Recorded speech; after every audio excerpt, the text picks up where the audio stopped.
Hey guys, today I'm going to show you how to make air fresheners by using the sublimation method. I just wanted to show you these blank ones here. So they come in packs of 8 for like $3.50, $3.60-ish.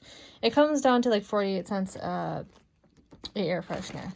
Super cheap. And then they also come with these little elastics and little baggies to seal them in. I can show you that once I make it. Sorry about my mess. So to make air fresheners, what you want to do is cut out punch out one of your air fresheners, and you can go ahead and tape your picture down using some sort of heat resistant tape. I just use painter's tape. That works well enough for me. And then you want to set your heat press on about 400 degrees, and mine is not quite up there yet, but it's getting there. And then you want to have your machine on light pressure.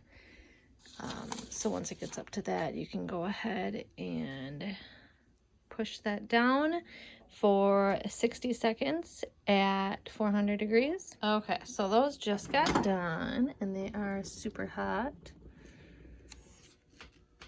I'll peel them up and you can see that it worked great. I'm just gonna wait for them to cool a tad. There we go. There's a look at how some of them turned out.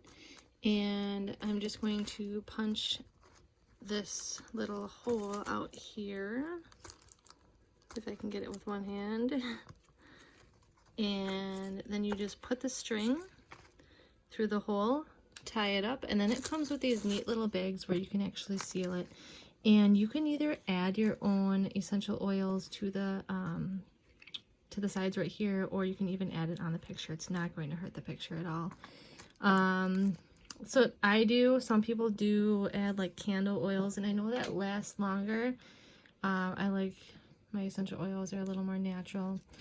But yeah, you can do whatever you want. They really neat, affordable gift for basically anyone. So just thought I'd share. Have a great night.